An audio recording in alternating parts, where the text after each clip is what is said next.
Greetings and welcome. I am Clint I, Executive Spiritual Coach for Franz Bardon practitioners, and you can always reach me at thegraveyardcowboy@gmail.com.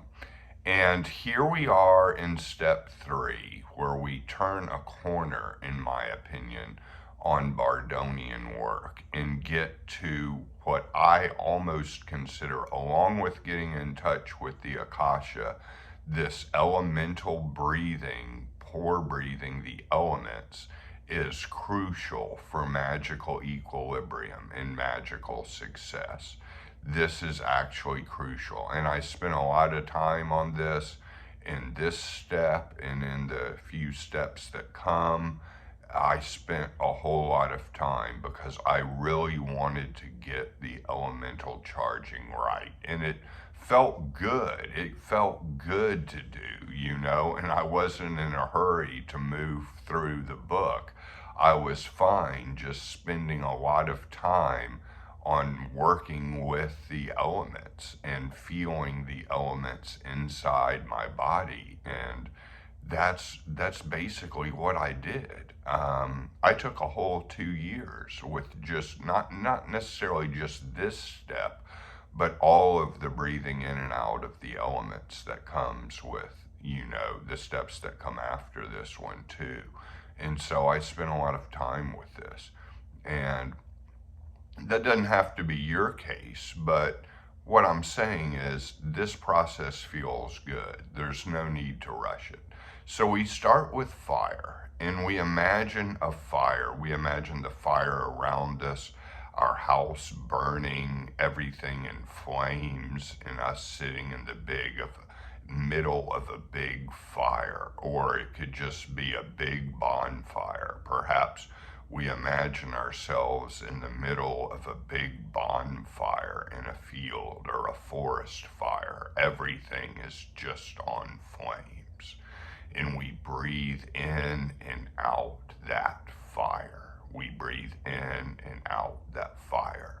And we feel the fire coming into the body. We feel our body getting hotter. We feel the changes that happen to our mind and to our senses as we come into breathing in and out fire. And so we're breathing it in and out, and we're working with it. We're making friends with the elements. We're making friends here with fire, and fire is your friend. And so do that with fire. And with air, do the same thing. You can imagine a big open space, the wind blowing. You can imagine yourself floating in the sky, breathing in pure air. And one of the things you can do to supercharge with the air element is holotropic breathing. And other spiritual teachers and psychologists too in the 60s have mentioned this as part of the work.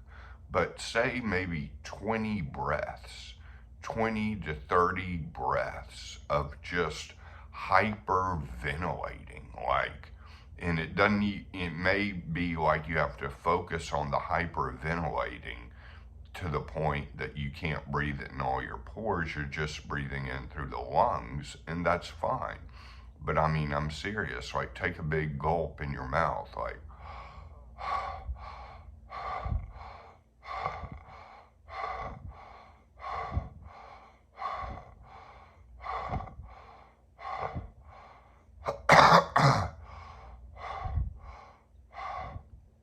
and you may need to cough. And you may need to do about 50 breaths of that, Maybe it could be done at 20 breaths or 30 breaths, but you'll feel yourself filling with air, and you'll feel a sense of almost helium, inside of you. And there will be a relaxation, and there will be a feeling of all feelings. And it might be best to do that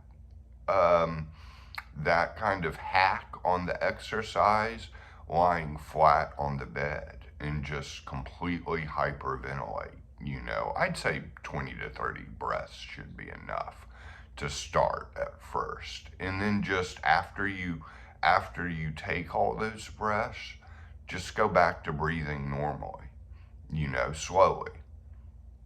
And just feel how that feels to be supercharged with the air element. And it can lead to some interesting things, into some interesting movements in your body, mind, and soul. So that is a good suggestion, and I have used that, and that has worked, extremely well at times. And with water, a lot of us that get into this work are naturally sensitive. We're naturally empaths. We're naturally feeling other feelings outside of us. We may almost feel like, oh, I've got too much of the water element. I don't need to charge with water. But even if you feel like your temperament and your personality is full of a lot of water, it helps to charge with water. It helps to charge with all four elements, even if you're strong in some and weaker in others. And you're going to have to trust to some degree your own subjectivity and what you're comfortable with. If one element makes you feel extremely uncomfortable, then move on to the other elements, because the discomfort is probably an imbalance somewhere, and an imbalance that can be corrected in charging with the other elements. So as we move on to water, Bardon mentions coldness as a property of water. And I would actually say that's not necessarily true in my experience. It can be cold water, but if you think about water, you think about water in the physical world, which is what we're basically doing here. We're thinking about these elements in the physical world and breathing them into our body, so we're getting them internal into our soul. But, it starts with just the basic understanding of these elements in, the material world. So water can be a warm spring. Water can be a whirlpool. Water can be a running river with kind of a lukewarm kind of feeling on a sunny day. I mean, it can be a waterfall that could either be hot or cold, it could be different temperatures. Obviously, you turn on a hot shower and you've got hot water. So my emphasis would be on the fluidity aspect of water, feeling it flowing into your body and feeling that kind of letting go that the flowing water does, because there's a letting go in water, almost a moving down, a kind of surrender that happens with water. It's kind of like the Tao, always the water, kind of moving but not moving, So breathe in all of the water and feel it flowing inside of you. Whatever imaginative point of imagining water works best for you is fine. You can just even imagine it as a warm rain going inside your body rather than hitting just the outside, going inside of your body. We're getting the elements inside of our body, and so that's basically what we're doing. And so with earth, I would say, you picture hard earth, a hard block of clay or concrete, or concrete's probably not good because that's kind of man-made, but you could picture like a rocky kind of, mountain, like a whole mountain inside of you. And sometimes breathing all of the earth element in can almost feel like you're too full, like there's a cramp, like there's not enough space, like all of a sudden it's really crowded inside of you. And if that's the case, it means there's not enough openness to contain it. There's probably not enough air, and there's probably not enough akasha. There's probably not the openness to contain the earth. So it's kind of crowding your body and almost feeling like an intrusion. So those are my takes on this elemental pour breathing. And I just want to emphasize how crucial this part is, because to basically get up to the point where you have charged yourself and you have charged the entire room with fire to such an extent that the temperature moves, even if it's just 1 degree, that takes a lot of work. And it may not be completed in this step, but the work begins here.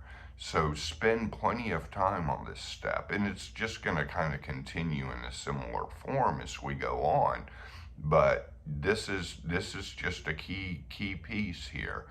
And my suggestion is to not worry about how much you're holding in and how much you're dispersing, to just breathe in and out the elements like this. And try the holotropic breathing with the air element and see what happens there. So many blessings to you in this work. This is a fantastic and fun step. Enjoy it.